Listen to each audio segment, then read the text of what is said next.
Hi, and welcome to livingpianos.com. Robert Estrin here. The question is, should you look at your hands when you play from memory on the piano? I had somebody ask me this question, and it's a really insightful question. This is because there are two distinctly different ways of playing the piano. One is playing from memory, and the other is reading the music. Interestingly, when playing with the music, you should strive to keep your eyes on that score the entire time, with only the briefest glances at the keys. And when you do look at the keys, it must be just your eyes moving. If you play the piano and you're looking at the music, reading the score, and then you look down like this, guess what? You're not reading anymore. You can't read what you're not looking at. So with playing from the score, you absolutely must keep your eyes on the music. Now, what about playing from memory? So oftentimes I have students memorize music because at the very first lesson, I show my students how to memorize, something that almost nobody ever teaches. You think it's magic that pianists just can assimilate all this? Are all pianists some kind of geniuses? No. You just have to know how to memorize, how to take little chunks of music and build the whole composition bit by bit. And then when you hear somebody play, it seems like a miracle, but really, if you see what's behind the curtain, it's just a lot of little steps that go into it.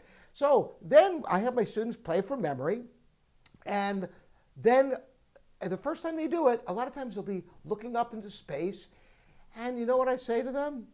Look at your hands. And they go, oh, really? I can?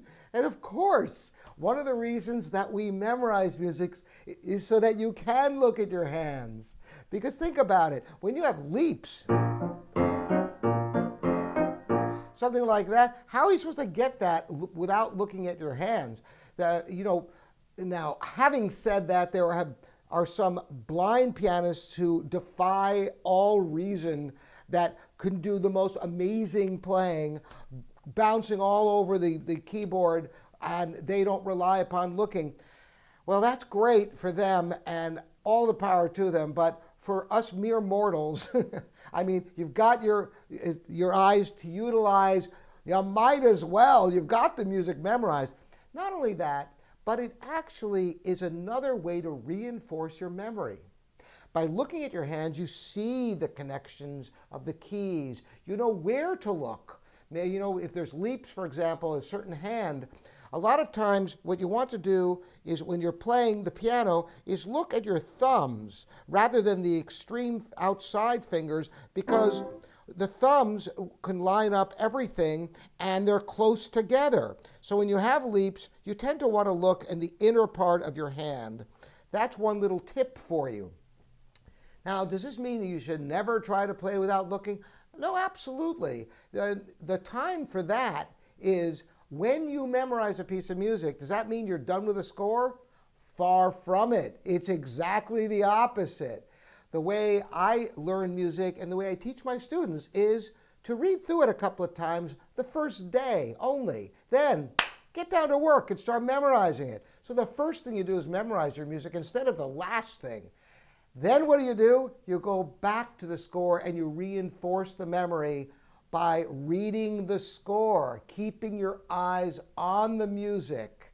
That's the time for not looking at your hands, reading from the score to all the little details that maybe you didn't catch the first time, or even if you did, maybe you forgot where a slur ends or a crescendo begins, or a voicing of a chord. Does it have 3 notes in it or 4 notes? Maybe the first time it's 3, the second time it's 4. So you have to constantly go back and reinforce your memory. That's the time for that. One last bit for you, and I have a video on this subject about playing the piano from your mind. And interestingly, you can indeed play the piano without any instrument or anything visual at all, or oral or tactile. Sitting in a chair, playing through your music while thinking it through. Every nuance of sound and touch. That is the ultimate practice. I'll have a link in the bottom for those of you who want to try it with a piece you know really well, but you want to make sure you reinforce that memory. There is no better practice when you don't have the benefit of the finger memory, you don't have the keyboard to look at, you don't have the sound to go by. It's all up here. Interestingly, they did tests of people playing the piano and they scanned the brain. Then they had people thinking about playing the piano while doing the same brain scan on the same people.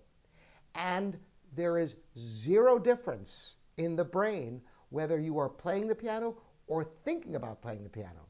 Now, what does this reveal? It tells you that you can practice away from the piano effectively and get all the physiological benefit, all the reinforcement of the score, all from just using your mind. The ultimate practice, where you're not using your eyes or your ears or your hands. But normally, look at your hands. You've got the benefit of seeing what you're doing. You might as well take advantage. Great question. I hope this has been enlightening for you. If you like this, you can address questions to me here, robert@livingpianos.com. And if you haven't subscribed already to livingpianos.com or YouTube, go for it with a thumbs up, and there'll be lots more videos for you. Thanks so much for joining me, and keep those questions coming in.